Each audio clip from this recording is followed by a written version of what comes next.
Before we start this video, I want to call out that about 94% of you who watch my videos aren't subscribed to my channel. Please subscribe to support me in making more videos. After returning home, Rebecca steps into Carlisle's room, glancing around as she remarks that it is her first time there. He smiles, realizing that apart from his family, she is the only woman he has ever invited inside. Her eyes curve with amusement as she admits the sight is rather surprising. Curious, he asks how so, and she explains that she expected something larger and grander, considering his status as a duke. Passing her a wine glass, he replies that the official chambers of the duke are elsewhere, though he rarely uses them. He admits he has tried moving rooms several times, yet none felt as comfortable as this one. Rebecca chuckles softly, intrigued by the thought, and recalls Charlotte mentioning how women sometimes sneaked into her brother's room at night. The memory makes sense now, and she smirks knowingly. Carlyle lets out a smooth chuckle of his own, adding that after he made an example of one intruder, such incidents are far less frequent. Her smile fades slightly, realizing it must still happen on occasion, and she feels a twinge of sympathy for him. Suddenly, he lifts the wine bottle and asks if they should begin, startling her. Eyes sparkling, she eagerly requests the honor of opening it herself. Though hesitant, Carlyle grants her permission. She admits that while it is customary for a gentleman to open the bottle, she delights in doing it personally. He encourages her to go ahead.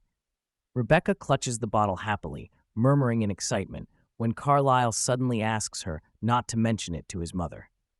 Turning with surprise, she questions why, and he explains that he prefers not to hear her lament about failing to raise a proper gentleman. Rebecca laughs lightly, telling him to stop, insisting his mother raise the finest son she could. After all, he is a SwordMaster, a title few can claim. With that, she pops the cork, inhales the fragrance, and praises its sweetness. Enchanted by the taste, she tells Carlyle she has tried it once before when her father received a bottle as a gift. Since then, she has dreamed of opening a bottle herself, and now it feels like her wish has finally come true. Carlyle smiles, teasingly asking if she is really that happy, and she bursts out with joy, insisting that she is.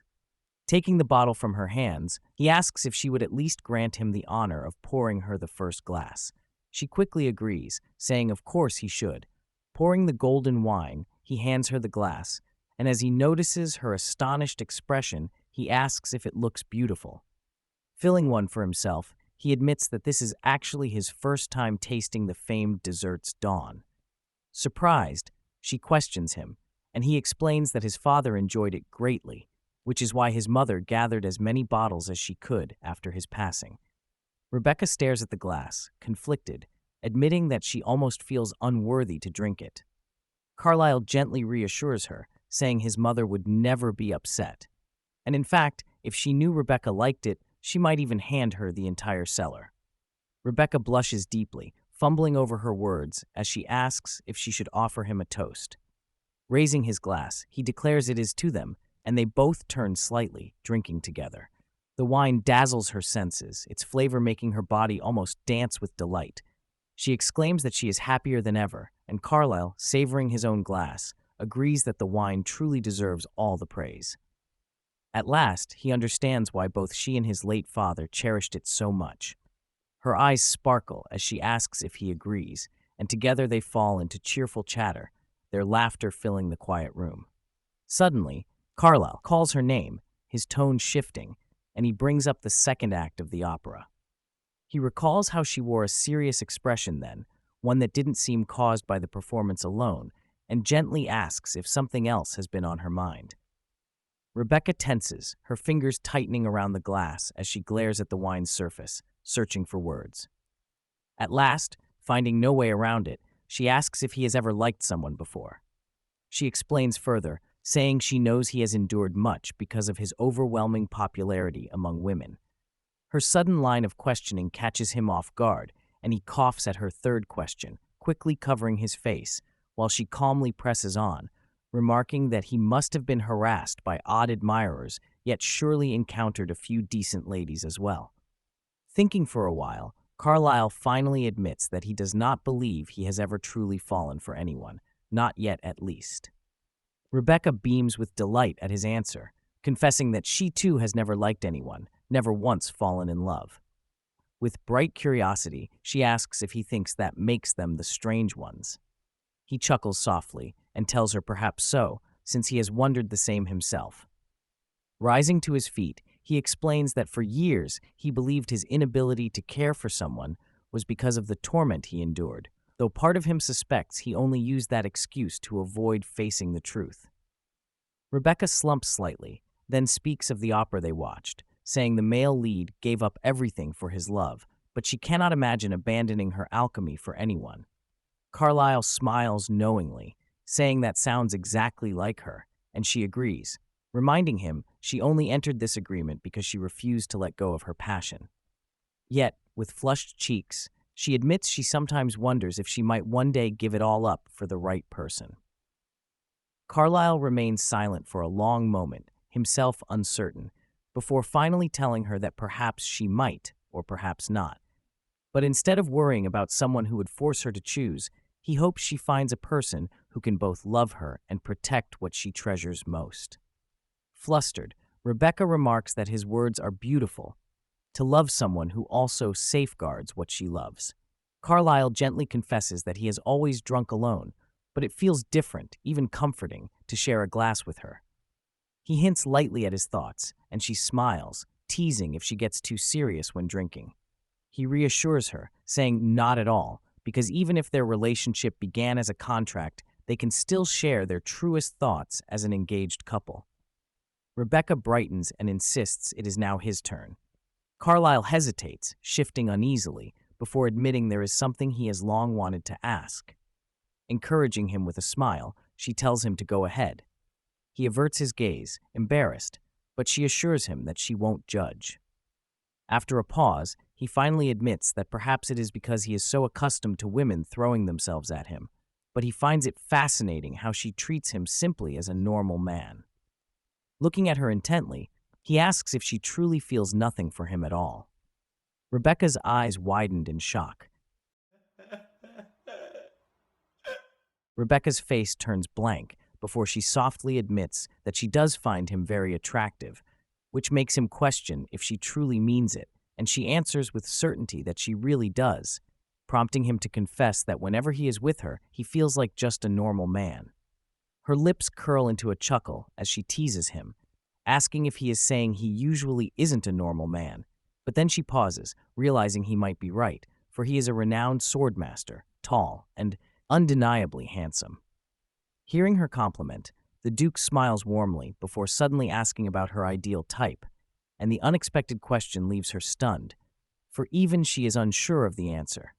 He tries to give her a few options, yet she continues pondering, unable to decide, and when he asks if she has ever truly thought about it before, she still seems lost in thought, which makes his expression dim.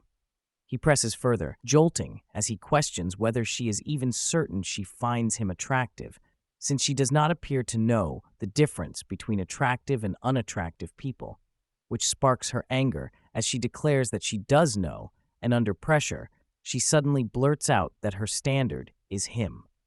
He stiffens as her finger points at him, and she stuns him even more by insisting that anyone who looks like him is attractive, while anyone who does not is simply unattractive.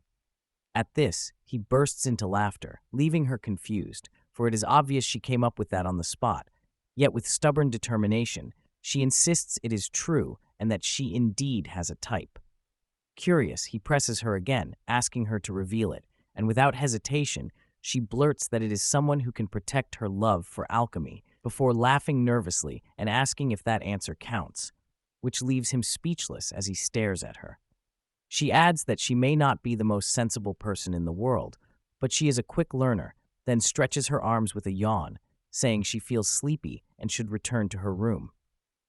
Watching her, he offers to walk her back, and though she tells him it is unnecessary, he insists, opening the door with determined courtesy, saying he has to. They walk together until he halts a few steps before her room, where she opens the door, glances at him from the side with a soft smile, and bids him good night, to which he returns the same words with equal warmth, even adding that he hopes to share a drink together again someday. She promises she will come, sealing it with a smile before closing the door, and he lingers outside, gazing at the door with quiet satisfaction. The scene then shifts to the imperial palace, where a young gentleman bows deeply before Emperor Oberyn, sincerely thanking His Majesty for reaching out and embracing the Rovan kingdom, and the emperor responds with grace, remarking that it has been far too long, while addressing the man formally as Chancellor Kaliza. The Chancellor further remarks that he never expected to personally pay a visit himself, but the young man admits that although he wished to bring wine, he instead prepared a modest present, hoping it would meet His Majesty's favor. He introduces the gift as mana stones, recently unearthed in the western territory of Rovan. At once, the princess rises in astonishment, yet struggles to maintain composure. The prince observes with surprise, remarking that the king remains as lavish as ever, wondering aloud how he could so generously dispatch such precious stones. Chancellor Kaliza bows deeply, insisting that such treasures are insignificant when compared to the graciousness shown by His Majesty. The prince, smiling faintly, contemplates whether the offering of such colossal mana stones might signify their decision to trade them exclusively with the Empire. Gazing at the vast display, he realizes that the Chancellor has come in person, being none other than the king's younger sibling, and that the entire delegation radiates genuine friendliness. Optimism swells within him as he foresees the possibility of a prosperous treaty ahead. Carlyle, standing near the prince, fixes his eyes on the radiant stone, considering how the import of such superior quality mana stones would benefit countless alchemists crafting magical devices. He wonders silently how Rebecca will react once she learns of this. Later, within the grand banquet, nobles and dignitaries lift their goblets, cheering with laughter, while Kaliza and his retinue beam with contentment. The lively hall seems warm and harmonious, yet as the prince reclines in his chair, he leans toward Carlyle, whispering that everything is unfolding too seamlessly. No matter how he ponders it, the arrangement feels suspiciously effortless, especially when the Rovan kingdom clearly holds the advantage as the sole holders of such exceptional stones. All they seek, astonishingly, is a modest tariff reduction for exclusive export. The Duke calmly suggests that perhaps their desire stems from an earnest wish for a strong alliance, but the prince's instincts remain unsettled. With unease, he admits that something feels awry, though such an offer is far too valuable to dismiss. Not even the Empire's intelligence bureau holds information on Rovan's hidden agenda, leaving him restless. Abruptly, the prince's butler approaches, leaning close to whisper that Chancellor Kaliza eagerly awaits a private audience. The prince grins knowingly, convinced of his suspicion, and orders the butler to escort their guest to his office, requesting light wine and delicacies be prepared. Yet the butler hesitates, adding that the Chancellor specifically requested Duke Rowenster's attendance as well, leaving both men bewildered. Carlyle, startled, asks if the butler truly refers to him, and upon confirmation, he glances toward Kaliza, who responds with a polite, cryptic smile. Inside the office, the prince settles with composure, confessing that he expected matters to be too smooth, and he prompts Kaliza to reveal his genuine desire. The young chancellor smirks, asking if His Majesty does not fear being overly casual now that privacy surrounds them.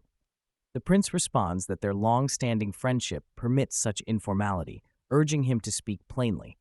Kaliza admits without hesitation that, indeed, he carries a request.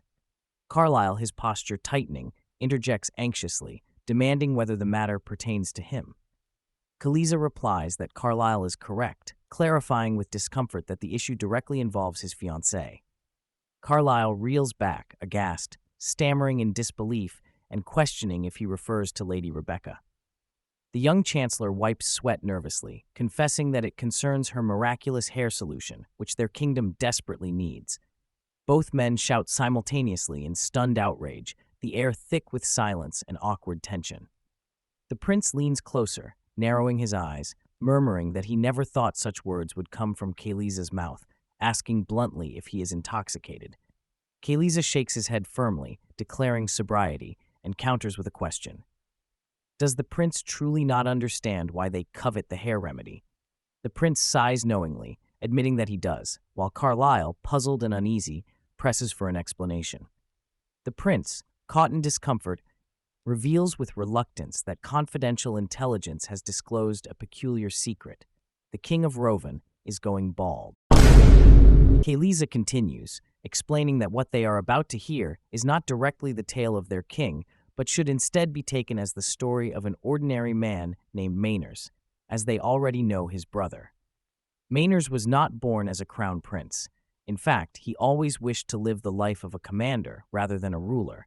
And Carlyle recalls that this is true, remembering how Mainers once said he despised politics because it gave him a constant headache.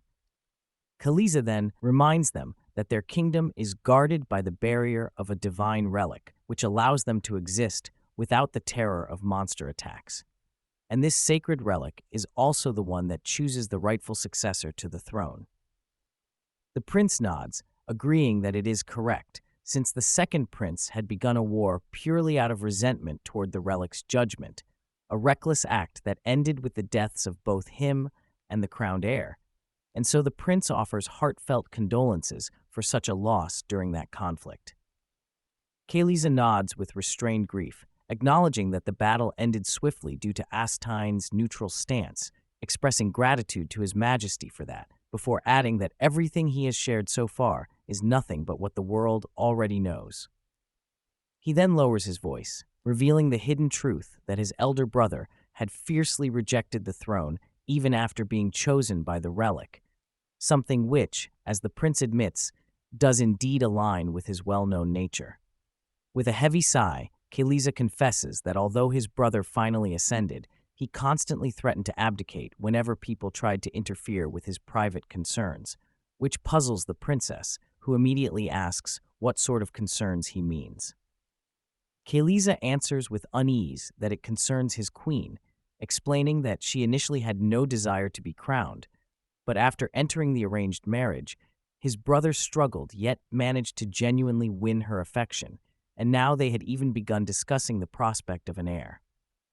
Still, both Carlyle and the prince remain puzzled, questioning what possible danger lies in that, when suddenly Kaliza erupts in frustration, shouting that this is exactly the problem because the timing is catastrophic. The prince's eyes narrow as the realization strikes him, and he mutters grimly that his brother, the king, is beginning to lose his hair. The young envoy nods firmly, admitting that it is true, the king's hair loss is advancing at an alarming pace, yet Duke Carlyle still fails to grasp the weight of the matter, which makes the prince furious as he snaps at him, demanding how he can speak so lightly. He shrieks in frustration, urging him to imagine the misery of finally winning the heart of one's beloved, only to begin going bald, and asks if he could picture a more cruel tragedy. The Duke, still bewildered, questions whether the Queen of Rovan ever mentioned disliking bald men, which horrifies the prince, who explodes, roaring that no woman in the world actually adores baldness.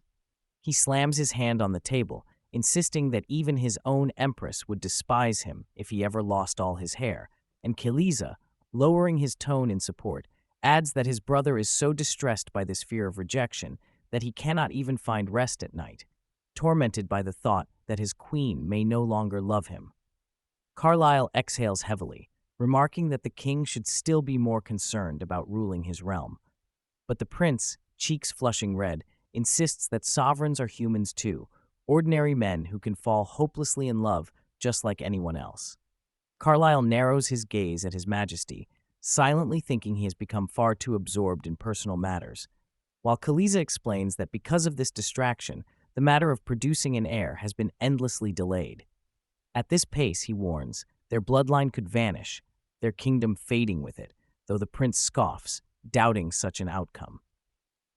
Kaliza, voice rising, declares that his brother has even threatened to abdicate if he cannot be supplied with that hair remedy, which makes Carlyle skeptical. Yet the prince counters, claiming he is certain Mainers wishes to conceal his balding and therefore demands the medicine be delivered in secrecy, then asks Kaliza if he is correct.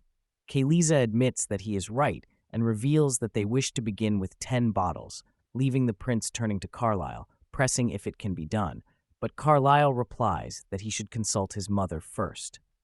To this, Kaliza calmly informs them that Madame Adelheid has already been contacted, shocking the gentleman with his speed, but then admits she explained the solution is already booked for months, warning that exporting any now might spark riots among eager buyers.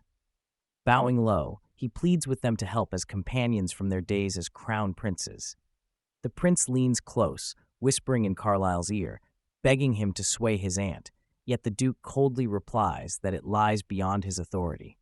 Kaliza, still desperate, drops to his knees before Carlyle, promising they would not ask without offering fair reward, then presents a box filled with shimmering stones, declaring they are rare mana crystals that any alchemist would covet. Both men exchange glances, realizing his desperation, while Carlyle's expression softens as he recalls exactly what Rebecca treasures most. Taking the box, he muses that this gift will surely delight her, then assures Kaliza he will present it to his family and see if a bargain can be arranged. Grateful, Kaliza bows in relief, thanking them deeply, and the prince chuckles beside Carlyle, remarking that the Saintess's prophecy has indeed proven accurate, teasing that she had once declared Rebecca's hair solution would become an unexpected blessing to the empire.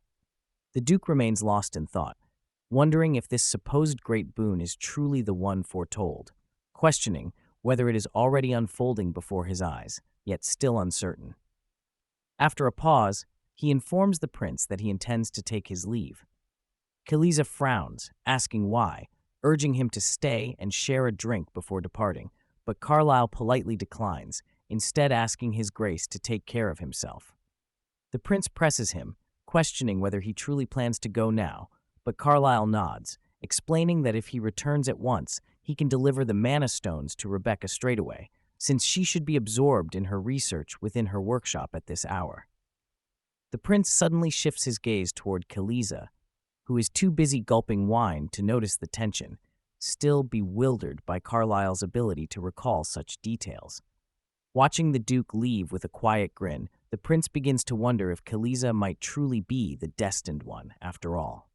The scene transitions to Rebecca, who gasps in astonishment at the sight of the stones, declaring them extremely rare, priceless, and of exquisite quality as she studies them with awe.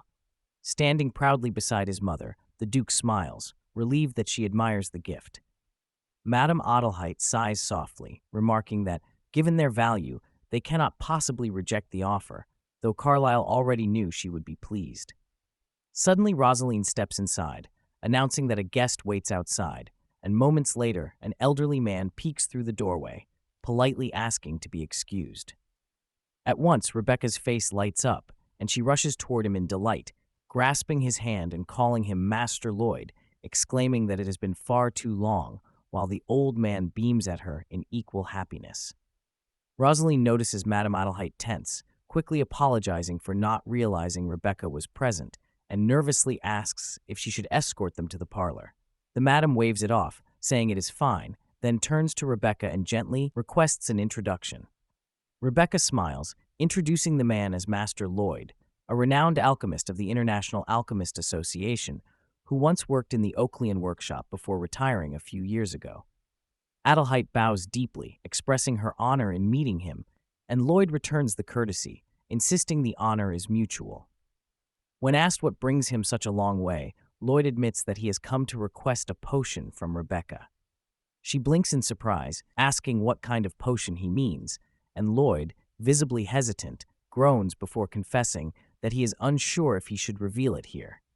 After a moment's hesitation, he continues anyway, noting that since the head of the Romance company is present, it should be safe. Rushing to Rebecca's side, he grips her shoulders earnestly, explaining that he is here because his son and wife have been struggling to conceive a child, and begs her to recall the potion she once brewed. Rebecca looks flustered, asking what potion he speaks of, and Lloyd finally reveals it, the virility potion. Both Carlyle and Madame Adelheid jolt at his words, shouting in shock to confirm if they heard correctly. Carlyle turns to Rebecca, demanding to know what this is about, ordering her to explain everything, while she blushes crimson with embarrassment, unable to answer. Madame Adelheid raises her voice at Rebecca, demanding an explanation regarding the so-called new regulation. Rebecca exhales an embarrassed sigh, confessing that in the past she accidentally produced several strange potions and once asked Master Lloyd to examine one of them because it had an unusual effect. To everyone's shock, that potion turned out to be a virility draught.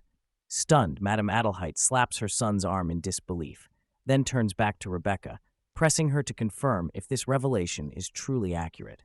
Rebecca chuckles nervously, admitting that she never verified it herself, and even the old alchemist agrees, stating that he personally tested it, and indeed, it worked, giving him a rather delightful experience with his wife. Suddenly, the man waves his hands, shouting that this is not the reason he has come, before turning toward Rebecca once more, pleading with her to recreate the potion. Rebecca smiles softly, replying that if it makes him that happy, she will consider doing it again. Meanwhile, Lady Adelheid insists that Carlyle accompany her, explaining that they must discuss and prepare a business strategy. Yet the Duke hesitates, unwilling to leave, for he still has many questions to ask Rebecca. His mother refuses to yield, however, firmly telling both the old master and Rebecca that they must excuse themselves now. Lloyd courteously reassures the madam, saying that it is perfectly fine and that the pleasure of their meeting has been his. Once the madam departs, Rebecca stands frozen in confusion, quietly questioning whether she may have done something wrong, since the lady looked so unsettled. Rosaline, however, is already convinced that the madam has likely devised an ambitious business plan. Even Lloyd seems restless, nervously asking Rebecca if she truly thinks he has not offended her. Rebecca gently reassures him, telling him not to worry, certain that everything will turn out well.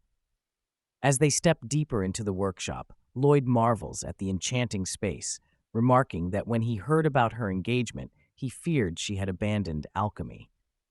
Rebecca smiles, explaining that the Romanster household has been remarkably supportive toward her. Taking a seat, the old man recalls her invention of the hair growth tonic, praising her brilliance and declaring that her idea of combining a reversed magic circle with foxtail weed was nothing short of ingenious. Rebecca's eyes brighten with pride, and she thanks him earnestly, admitting that she finally feels like a true alchemist. Lloyd agrees wholeheartedly, reminding her that she had always longed to create something beneficial to others. With a warm smile, he then proposes that it is time for her to join the International Alchemist Association. Rebecca's eyes sparkle with wonder as she asks if he truly believes so. Lloyd nods, explaining that in the past her father's refusal prevented her, but circumstances have now changed, since he himself has become the head of the association. Rebecca stands stunned at the revelation. He adds that with his personal recommendation, her membership will be accepted in no time. Overjoyed, she expresses her eagerness, thanking him for the opportunity. He waves off her gratitude, saying the honor is his, before curiously asking about the riddle left behind by the legendary Oakleyan. Rebecca stiffens at the mention, taken aback. Lloyd continues, admitting that when he once read the letter, it puzzled him greatly, yet he was confident she would be the one to solve the enigma and escape marriage. Flustered, Rebecca blushes and admits that while she could have used it to avoid her engagement, it would only have created different complications, and such knowledge should not be wielded carelessly. Her words make him laugh, and he nods, agreeing with her cautious wisdom. Inwardly, he reflects bitterly, calling her late father a fool for failing to acknowledge her talent as an alchemist. Though Lloyd knows the man cherished his daughter deeply, he finds it unacceptable that such genius went unrecognized, and vows within himself that the father will one day bitterly regret his blindness. After the meeting ends, Madame Adlit, wearing a grave expression, approaches Rebecca and tells her she will get straight to the point. Rebecca calmly asks her to continue, and the madam points directly at her, raising her voice as she declares that they will be able to sell her vitality potion at any price they desire. Rebecca, surprisingly, agrees with her idea, happily remarking that they should indeed sell it, but her quick approval shocks the madam, who then asks Rebecca if she is absolutely certain, admitting she thought she would be more hesitant about such a matter, especially as a woman. Rebecca sighs softly and explains that while it is not considered proper or socially acceptable for a young lady of her standing to discuss such things openly, and she feels slightly uneasy in that regard, She has been thinking about it for quite some time and does not believe she will ever marry anyone. The madam is startled by her words and demands to know what she means, and Rebecca goes on to explain that when her engagement contract finally expires, she intends to write to her family about her decision, for she plans to live independently as a true alchemist. Smiling gently, she admits that she cannot imagine herself doing anything else, so she has resolved to give up on marriage altogether, convinced that no man would willingly wed a woman wholly consumed by alchemy. Madame Odlete is left astonished, and Rebecca continues, explaining that she must save a significant amount of money if she wishes to survive on her own, which is why she wants to earn as much as possible while the opportunity is within her grasp. The lady then asks if this essentially means she does not care what becomes of her reputation as a noblewoman, and Rebecca confidently assures her that she is correct. Yet for Madame Odlete, her heart quivers with worry because she knows her son would undoubtedly understand Rebecca's position, and just the mere thought of her makes the madam tremble, fretting over whether her son would ever encounter another woman as remarkable as Rebecca, one who is not only beautiful and from a distinguished family, but also full of charm, delightfully quirky at times, yet still refined with impeccable manners, and above all, extraordinarily gifted. She realizes, even with irritation, that Rebecca is far too good for her foolish son, who cannot recognize that she is already the ideal wife for him.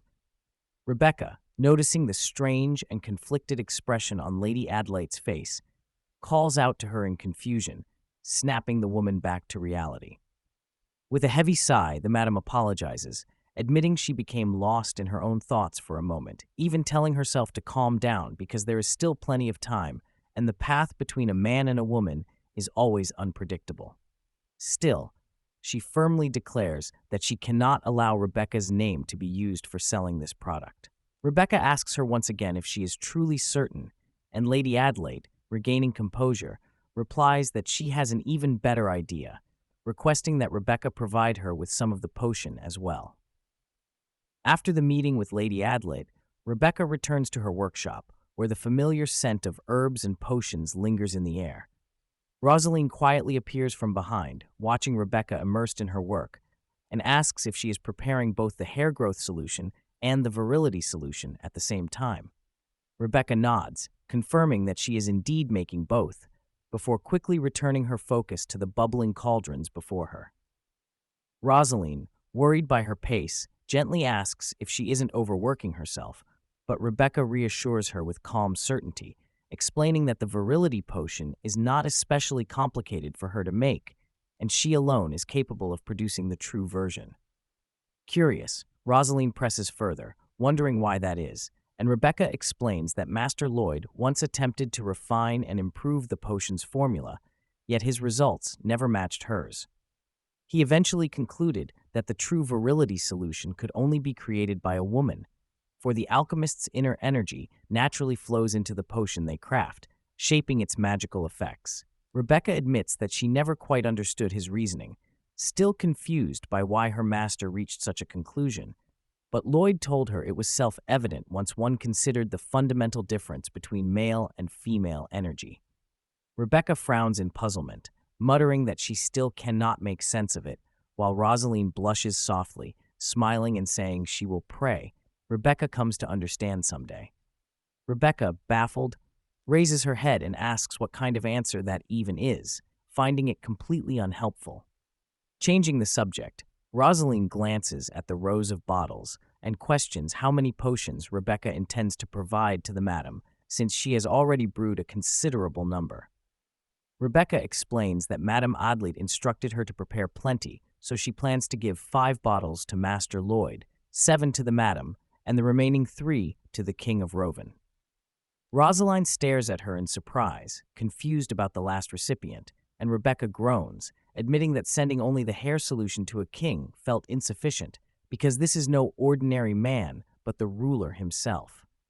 Rosaline, however, voices her worry, insisting that this might not be a wise idea, warning that the king could take offense, since men tend to be particularly sensitive about such matters. Rebecca blinks in disbelief, asking if that is really true and why it should be so. Rosaline simply turns her face away with a sigh of exasperation, marveling inwardly at how the creator of a virility potion can still be so naive and innocent. Rebecca, flustered, shouts after her in frustration, demanding that she come back and explain properly. But Rosaline only sighs again, remarking that there is no need for Rebecca to know just yet. Meanwhile, elsewhere, Duke Carlyle remains lost in heavy thoughts about Rebecca's potion, his distracted state becoming so noticeable that others around him begin whispering and gossiping about his strange behavior. While far away in the kingdom of Roven, the air suddenly trembles as the entire realm is shaken by a thunderous shout echoing across the land. Maynard's Roven stands before the mirror, staring in disbelief, before suddenly bursting into shouts of joy, declaring that this is nothing short of amazing. Even Kaliza, who had heard of the potion's reputation, is left stunned, admitting that while he knew the solution was extraordinary, witnessing the result in person is truly astonishing. Maynard, still unable to fully grasp the situation, runs his fingers through his once thin hair, now thick and luxurious, and continues shouting with pure delight, praising it as the greatest solution ever created. His brother cautiously asks if he intends to meet Her Majesty right away, and Maynard quickly confirms, declaring he has been waiting for this very day. He then demands to know how long the effect will last, and Kaliza informs him it should hold for about 10 days. Maynard, still brimming with excitement, presses further, asking how many bottles they received this time. Kaliza replies that they currently have 10, while the remaining 5 will be delivered once completed. Then, with a small pause, Kaliza produces a delicate pink box, presenting it as a special gift from Lady Rebecca. Maynard, confused, narrows his eyes at the box, questioning what it could be. Kaliza calmly explains that Lady Rebecca prepared it especially for him, revealing that it contains virility potions. Maynard freezes in shock, jolting upright as his voice rises, demanding to know what such a gift means, and whether Kaliza believes he is lacking as a man. Bowing deeply, Kaliza quickly clarifies, reminding him that Rebecca had already received an overly generous mana stone in exchange for her hair solution, so he believes she harbored no ill intent, only sincerity. Maynard's expression softens slightly, and after staring at the potions, he mutters that while he certainly doesn't need them, it would be ungrateful to dismiss such earnestness, instructing Kaliza to forward his thanks. Kaliza sighs in relief, promising he will do so. But suddenly, the palace doors slam open as Maynard storms through, urgently shouting for Kaliza. Startled, Kaliza asks what has happened, noting that His Majesty skipped both the morning meeting and lunch. Instead of answering directly, Maynard grabs his brother's hand tightly, his eyes wide, and asks if there is any possible way to bring Lady Rebecca into the kingdom of Roven. Kaliza, startled, demands what he means. With his cheeks flushed a deep red, Maynard admits that the previous night, while spending time with his queen, he decided to test Rebecca's potion. At first, he assumed it would simply make him feel a little more energetic, but to his amazement, he and his queen remained together until dawn, watching the sunrise side by side. His face beams with unrestrained joy as he proclaims the potion's power real and unparalleled, something any man in the world would covet. Growing angry, he slams his fist against Kaliza's arm, demanding to know why such a remarkable genius like Lady Rebecca had to be born in Astine and not in Roven. Shaking Kaliza by the shoulders, he pleads desperately, asking if there is a way to appoint her as their royal alchemist. But Kaliza can only give a strained smile, shaking his head, reminding Maynard that it is utterly impossible. After all, the Empire would never allow such a treasure to be taken. And more importantly, has His Majesty forgotten who Lady Rebecca is already engaged to? Maynard freezes as Carlyle's name flashes in his mind, his face paling before he suddenly bursts with a desperate idea, declaring they should persuade Rebecca to open a company branch in Roven. Kaliza nods, assuring him he will try his best to arrange it, but Maynard clenches his fist, voice rising in determination as he shouts that Kaliza must do everything within his power, for their kingdom cannot afford to miss such a product. Meanwhile, at a tea party, a group of noblewomen whisper among themselves, one remarking that Lady Haley has been acting rather excessively of late. Another agrees, claiming she too has heard that Haley is recruiting young ladies and even lords at an alarming rate. A third leans forward, asking if they recall what Haley said during the Carsius family ball, causing Lady Adelaide, seated nearby, to freeze in shock as she listens intently. The woman repeats Haley's words, her voice low and steady. Their current lake is no more than a stagnant puddle, unfit for a swan, so the weeds must be plucked out, the stale waters drained, and soon the lake will be filled anew. Murmurs of confusion ripple across the table until Lady Adelaide finally speaks, explaining that the lake is a metaphor for high society itself, while the stale water clearly refers to noblewomen like them. She sips her tea calmly, her tone laced with quiet suspicion, remarking that Haley seems wary of them, and certainly wary of her in particular. With a groan, Adelaide ponders aloud that perhaps Haley has abandoned her attempts to gain acceptance from Charlotte and herself, realizing she cannot win Carlisle's heart through them, and instead now views them as obstacles. She sighs, reflecting further that Rebecca's good terms with them would surely displease Haley. One of the ladies, nervous, asks Adelaide what she intends to do. Adelaide answers coolly that if Haley truly wishes to exclude the older noblewomen, high society will fracture into two camps, sparking conflict that would inevitably spill into politics and even the imperial court. With a sharp edge to her voice, she muses that Haley cannot see how foolish she has become, blinded by her own emotions. Determined, Adelaide informs the others that she will soon make her decision. Then, with a sudden shift in tone, she smiles, saying she wishes to share a delightful treasure she recently obtained. The ladies perk up, curious, as she signals her maid to bring several small boxes. They lean forward eagerly, asking what the gift is. Adelaide opens one with a knowing smile, revealing the contents, and announces that it is none other than the famed virility potion. The women exchange startled glances, blushing and chuckling, but Adelaide waves off their embarrassment, telling them that at their age there is no need for shyness. Her words spark laughter, and she continues, assuring them this is no false miracle like the ones men boast about in private. Though she may be a widow, they are not, and she hopes the potion can enhance their time with their husbands. The ladies, still flustered, laugh even harder, covering their mouths in playful embarrassment, while Adelaide calmly sips her tea, her eyes gleaming with quiet calculation beneath her polite smile. The next day, late in the afternoon, Lady Adelaide arrives at another gathering where noble women chatter animatedly among themselves. With a graceful smile, she approaches and casually asks if they had a pleasant night, doubting they would make the effort to attend so soon. To her surprise, the ladies rush toward her in unison, their faces glowing with excitement as they exclaim that the potion she shared was nothing short of miraculous, their husbands rejuvenated as though young again. Some laugh nervously, their cheeks burning red, before confessing that their husbands even questioned them about something they called the night rose. Adelaide tilts her head in curiosity, unaware of this name, while the women explain shyly that they had decided on it themselves. For them, repeatedly referring to it as a virility solution felt too embarrassing, so they agreed on a softer, elegant term.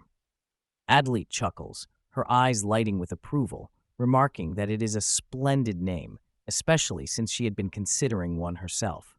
Their delighted cries echo through the room as they eagerly ask if the potion will be sold, insisting that even if it is not made public, they want the chance to place private orders.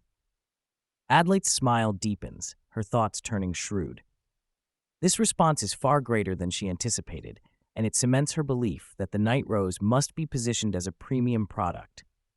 After all, human nature always covets that which is scarce and difficult to obtain, and by keeping its supply limited, they can preserve Rebecca's reputation while elevating the potion's value. As the ladies continue to beam with anticipation, Adelaide sips her tea, inwardly satisfied that another wave of success is about to bloom, one that will not only strengthen Rebecca's name, but also reshape the whispers of high society in their favor. Lady Adelaide calmly informs the ladies that the night rose will only be available through their circle, and without a personal invitation from one of them, no one else will have access. The women beam with delight, declaring how honored they feel, laughing among themselves that those who sided with House Carsius will be green with envy. As they prepare to leave, offering thanks once more, Marchioness Rimador suddenly steps forward, calling Lady Adelate's name. With a warm smile, she raises a small box, politely asking Adelaide to deliver it to the creator of the Night Rose. Curious, Adelaide accepts the package, inquiring what it is, but the Marchioness only smiles cryptically, assuring her that the recipient will be pleased. Later, back at her residence, Adelaide passes the gift to Rebecca, whose eyes instantly brighten with joy as she recognizes it as the renowned Ramadeu Cafe's special cake. Rebecca's face glows with happiness, and Adelaide chuckles, pleased by her delight, remarking that the Marchioness mentioned Rebecca would surely love it. Rebecca nods, recalling how she once met the Marchioness at the cafe, where her hair solution was praised so warmly, and now she has even sent a thoughtful gift. Turning to Adelaide, she playfully suggests they invite Charlotte to join them so they may enjoy it together.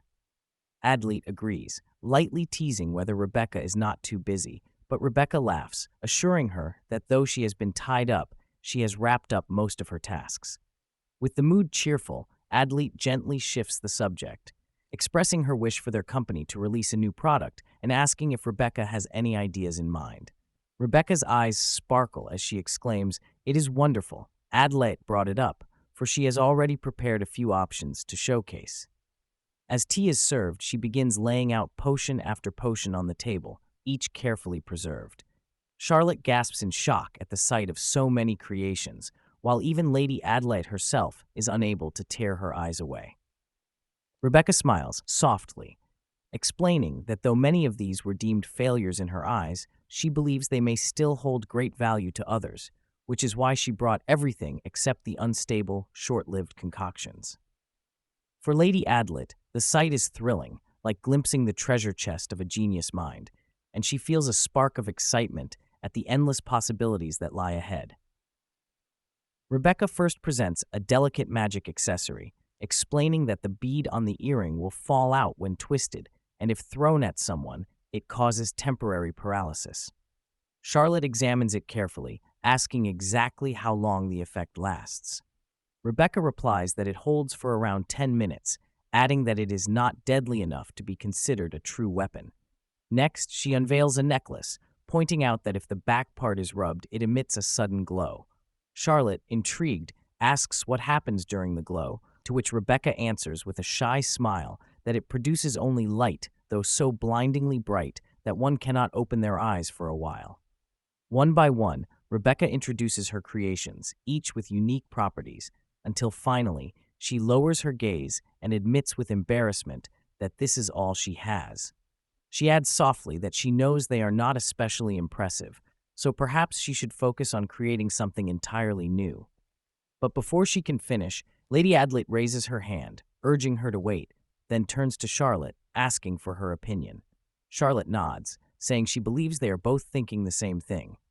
With that, Lady Adelaide spins back to Rebecca, nearly shouting with passion, insisting she must commercialize every single one of them. Rebecca gasps in shock, eyes wide, blurting out a startled cry and demanding what they mean. Lady Adelaide leans forward, declaring firmly that all these magical items are perfect for self-defense. Rebecca still looks dazed when Charlotte quickly adds that just earlier, she heard troubling news, that Miss Chloe, a well-known opera singer, has been stalked. Lady Adelaide asks if Charlotte is certain, while Rebecca frowns in confusion, admitting she has no idea who Miss Chloe even is. Charlotte explains further, telling her Miss Chloe is a rising star, beloved across the empire, who became famous after portraying the lead heroine in the celebrated play The Love of a Noble. Madame Adelaide was enraged upon hearing that their dear Miss Chloe had to suffer from something so vile, her expression darkening as Charlotte further explained that the stalker might even be a noble. She added that since Miss Chloe was a commoner, it would be incredibly difficult for her to resist or take action against someone of higher standing. Madame strongly agreed, pointing out that commoners could never afford to have knights shadowing them everywhere they went for protection. Charlotte sighed, her voice heavy, as she remarked that self-defense was no simple matter, even for her own mother. She added that while the capital was considered relatively safe, It was impossible to prevent every single crime. Still, Charlotte admitted her household remained secure, thanks to her elder brother's presence. To Madame Adelaide, however, this situation revealed something more important. These items would not necessarily be sought after by nobles, but countless others across the empire could find them invaluable. She insisted that she was not only referring to women, but also children, the elderly, and the disabled, anyone in need of a means to defend themselves. Passion flaring, she shouted to Rebecca that she truly loved every single one of these items and pleaded with her to put them up for sale. Charlotte nodded in agreement, adding with conviction that these creations were nothing short of remarkable. Rebecca sat in silence, her mind blank as their words echoed in her ears, while Madame's thoughts turned toward practical matters of application and pricing. Rebecca gazed at them with awe, realizing how amazing it was that they could think of such possibilities. She herself, despite being the creator, had never once imagined her inventions serving a purpose like this. To her, they had been useless trinkets, yet now they had revealed their worth. Gathering courage, she finally declared she was all for the idea. Madame quickly focused on one item, the bracelet, saying it could easily be adapted into a portable restraining device. With a few modifications, they might even supply it to the Empire's knights, who still relied on mere ropes to bind criminals. Rebecca nodded eagerly, agreeing to attempt such improvements. Madame, now bubbling with energy, began discussing names for the products, suggesting they market them as Rebecca's self-defense accessory set. Charlotte chimed in that if they wanted to make them accessible to the general public, affordability was key. Otherwise, many would be left out. Madame examined the jewelry pieces, suggesting they replace the costly gold with silver and avoid real gemstones. Rebecca went further, pointing out they could make simpler versions that limited the number of uses, which would reduce both material and mana stone requirements. Charlotte's eyes lit up at the clever solution, calling it an incredible idea. Madame then turned to Rebecca, her gaze full of pride, telling her she was truly a gifted person, an extraordinary woman who would make the finest wife any man could wish for, and she still could not understand what her foolish son was thinking to overlook such brilliance. Returning to her workshop, Rebecca instructed Rosaline to prepare some light snacks to accompany wine, explaining with a bright smile that she was in the mood for a truly fine bottle tonight. Yet, as soon as the words left her lips, she let out a soft groan, scolding herself for even considering drinking alone again. Rosaline, tilting her head, asked if she planned on enjoying it in her room, then teasingly suggested she invite Duke Rowenster to join her, since she had hardly seen him at all recently. Rebecca smiled faintly, confessing that she wanted to, but he always seemed so busy, endlessly buried in paperwork. Half joking, she even asked Rosaline if perhaps she was just raising her hopes for nothing. Rosaline shrugged lightly, curiosity sparkling in her eyes, and asked what exactly she meant. Rebecca chuckled, admitting she was referring to her and the Duke. But Rosaline leaned closer, whispering slyly that no one could ever predict matters between a man and a woman. Rebecca paused, then shook her head with a small laugh, saying that might be true for others, but not for them. Just as she was about to continue, a sudden thought of Carlyle came to her mind, leaving her briefly unsettled. Rosaline, undeterred, pressed further. What would she do if the Duke ever came to like her? Rebecca immediately flustered, raised her voice, insisting that such a thing could never happen. But Rosaline, calm as ever, simply said she was only asking what Rebecca would do if it truly happened. Flustered and unwilling to answer, Rebecca marched off toward the Duke's room, muttering that Rosaline was full of such silly ideas. She told herself she was merely going to ask him if he wished to share a drink, yet her steps slowed with unease, for she could not shake off the question, what if he truly liked her? The thought wrapped around her heart in a way that made her chest tighten. As she pondered, her hand still inches from the door, it suddenly swung open. Carlyle stepped out, and the two froze, stunned at the sudden encounter. Rebecca's breath caught as she looked into his eyes, her mind echoing Rosaline's question. If he really does like her, she thought nervously, how on earth would she feel about it? Looking at her, Carlyle asked what brought her there. Rebecca smiled, explaining that she had planned to enjoy some wine and thought of him, then quickly drooped down, worrying she might be troubling him since he was always so busy. But Carlyle calmly told her he wouldn't mind sharing a glass or two. Tilting her face up, she stared at him while he smiled, leaving her dazed by his handsome features, until she suddenly whirled around, blurting that he shouldn't force himself. If he was busy, they could always drink together another time. She didn't want him overexerting himself just because of her. He looked shocked by her sudden outburst, but she continued, reminding him that he already seemed to have his hands full managing the nights. Carlyle, still puzzled, assured her that he wasn't overexerting himself. She blinked at him, asking if he wasn't busy anymore, and he admitted he was, a little, but he could still make time for her. Rebecca frowned, convinced he was conflicted, certain he was forcing himself for her sake, which only made her upset. But Carlyle's smile remained, and he softly told her not to worry. He truly did have time to drink with her. Besides, there was something he wanted to ask. Rebecca tilted her head in confusion. Sitting together beneath the full moon, Rebecca gazed upward and remarked that the night was so bright they didn't even need magical lamps. The estate garden glowed under its silver light, looking just as beautiful at night as in the day. Carlyle mentioned he was glad she liked it.